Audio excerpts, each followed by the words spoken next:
Hi, my name's Nate, and I'm a believer. I've been a Christian for several years. In fact, one of the main questions I'm going to ask Jesus when I go to heaven is when exactly I was saved, and that's actually part of my story.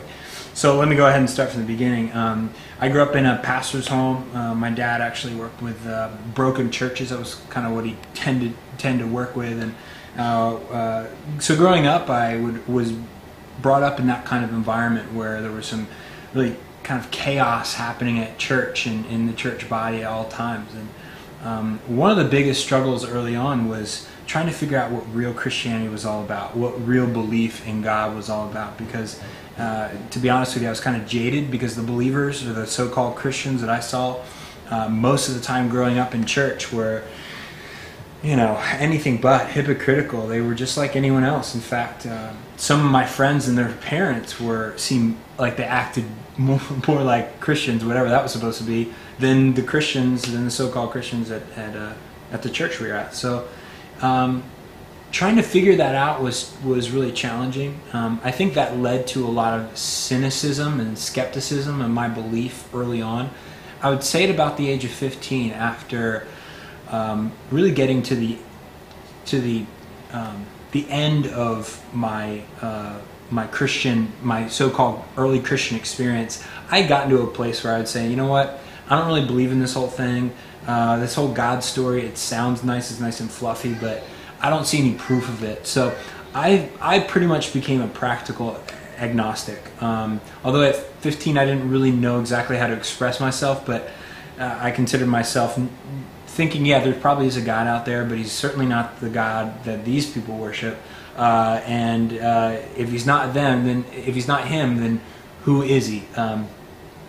So I kind of therefore thought, well, he doesn't care about me. Certainly doesn't care about me. He's not the God of the Bible. It's really hard to know who this God is. So might as well not even search for him.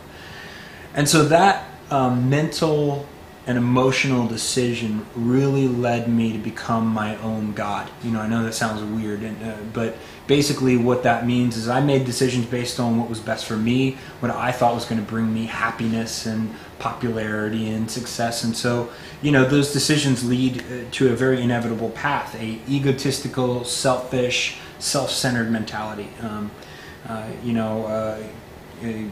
Partying and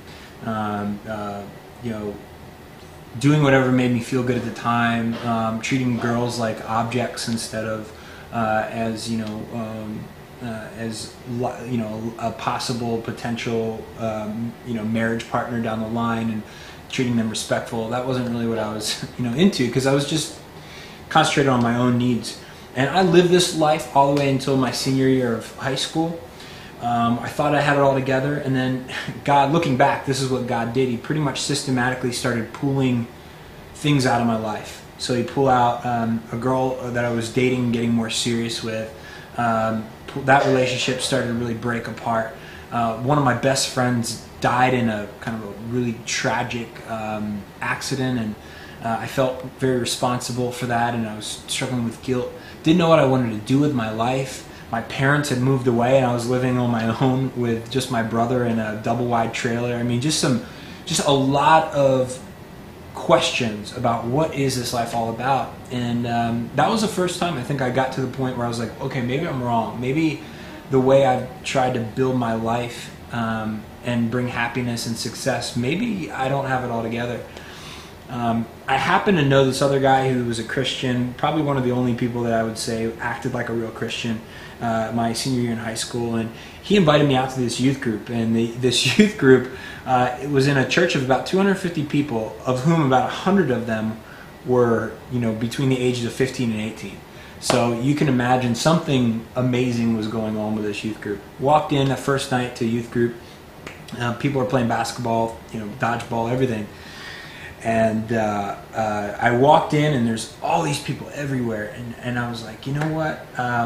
I think I made a mistake. I think I should probably turn around and walk out.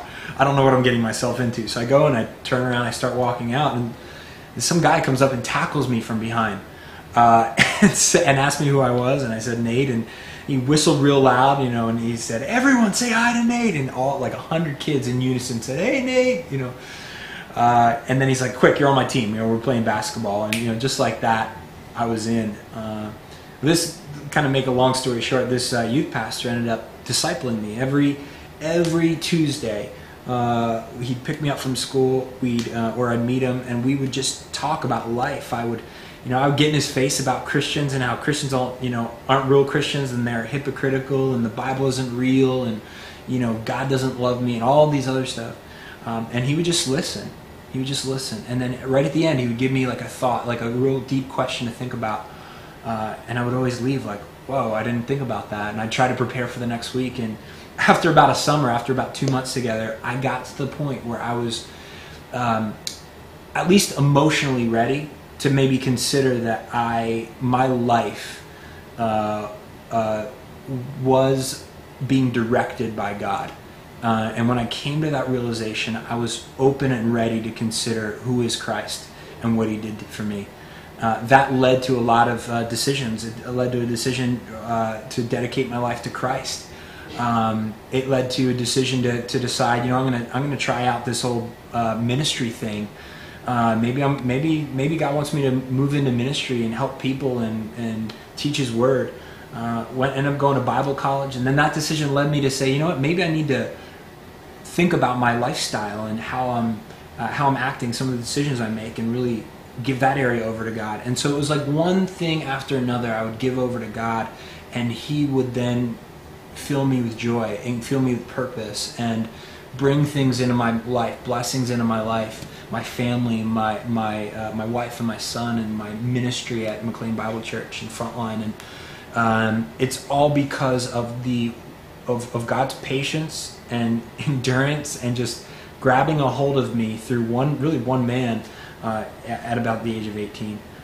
So that's kind of my story. I'm still a work in progress, as kind of we all are, but I can definitely say God is real. God is the God of the Bible. I have experienced Him, and I believe with all my heart that Jesus died and He rose again for not just the sins of the world, but my sins, me personally, and we can have a relationship with Him. So that's my story.